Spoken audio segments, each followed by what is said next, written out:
Hi everybody and welcome back to my channel. Yeah. Bullshit. Yeah. I was alerted to some of Glenda's videos. And, so I had to watch them, of course, even though I know that it pisses me off.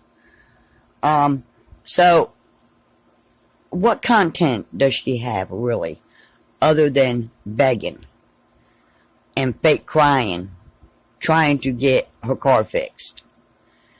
You know, there's so many people out there right now, baby Meryl, that is struggling to survive. And all you can worry about is yourself. And another thing, with the kind of money that you take in, why would you even let your brakes get in that kind of shape? It's under $100 to replace front brake pads. If you, do them when they first start scrubbing and making noises, But then another begathon was rear brakes. Now she needs rear brakes. Now the next begathon is she needs a new phone again. Y'all, how many new phones does this make? I don't know. I've had my phone 6 years. Another one was how poorly she was treated as a child. Well, I'll tell you, a lot of us wish we could have been treated that poorly. Because when I hear her talk about her life, it all sounds good to me. But what had me really cracking up, what really had me laughing, is when she talked about her daddy burnt the field. Y'all, listen here.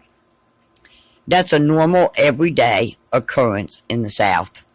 You see it all the time, everywhere. Well, really even in the North, but mostly in the South. The farmers around here burn their fields twice, 3 times a year. I know at least twice a year. I have never really seen anything catch fire, and I've had fields burnt right next to my house. What she was talking about, her daddy dug, was ditches that go all the way around the field, and they sometimes have to burn the ditches too. But y'all, I've never seen it jump a ditch. Now, I'm not saying it doesn't happen, that woods maybe haven't caught fire from time to time, but for you to be afraid of something that you grew up around, because you said y'all had a 20-acre farm, so you obviously grew up around people burning fields. It shouldn't have been anything scary or new. And what she fails to realize is that, see, Glenda, she needed all the attention. She always had to have all the attention. The hell with her brothers and sisters. They didn't need any attention, but baby Meryl did. And then she talked about how poor they were. Now, I don't know, but I don't know any poor folk around here that owns a 20-acre farm. I mean, I don't. If they are, I don't know them. And puts on these big shindigs for birthday parties and puts them in the newspaper, but she never had a cake. This woman just keeps contradicting herself over and over and over again. She needs to walk a mile in some of our shoes. That's what she needs to do. She's been handed stuff her entire life. Just handed it. And that's the problem. And when she wasn't handed it, she decided she'd steal it. But one way or the other, baby Glenda Meryl will have her way. I feel sorry for her dead parents, God rest their souls. I feel sorry for her dead son, God rest his soul. And by the way, Glenda, speaking of that, where is his ashes? Because the last time I think anyone's seen them, from what my understanding is, was over on the floor at Jill's house, where the baby could get into them and dump them. Why don't you have your son's ashes next to his picture in your house?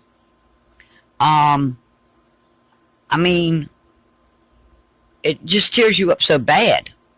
Wouldn't you want them close to you? But where are they? Do you even know where they're at? But anyway, what I'm getting to is, you know, I think I told y'all about my AC in my truck going out. And it's going to cost over $1,000. Well, you know, I have to save for that, or I have to drive around in the heat. I mean, it's one of the two. Because, you know, you can't expect somebody just to hand you shit all the time. And then, you know, she's not the only one with bad luck. This is my point. I wake up the other morning, and it's hot in my room. My AC went out. But I was lucky enough that I had the money, and I went and I purchased me another AC for my room. Now, a lot of people, and this was the first thought in my mind, a lot of people can't go out and just buy a $200-300 air conditioner. A lot of people can't. So I was blessed that I had a little bit of money saved back that I could do that. But I think about people that don't even have air conditioning, you know, or can't afford one. So, I mean, why does she think that she is so special? Glenda, you're no different than anyone else. No different. It's been, y'all, 115, 116 degrees here. The compressors are humming. They're non-stop humming. My light bill is over $400 this month. But little Glenda Meryl, who's making bukus of money, is going to complain about $100 breaks. Lady, give me a break. And to you fools out there that are paying for her car repairs when she uses that vehicle to drive to and from her daughters every day. And that was another thing. At first she said Jill was paying her to babysit. Now Jill's not paying her to babysit. Which is it, Glenda? I mean, you know, can you ever tell the truth about any damn thing? So, anyway, yeah, this video's getting kind of long, but y'all, trust me, I'll be back with another reaction video after her little begathon today with Zewski over there, who doesn't show his face. Oh, headless Zewski, who don't show his face. All right, bye for now, folks.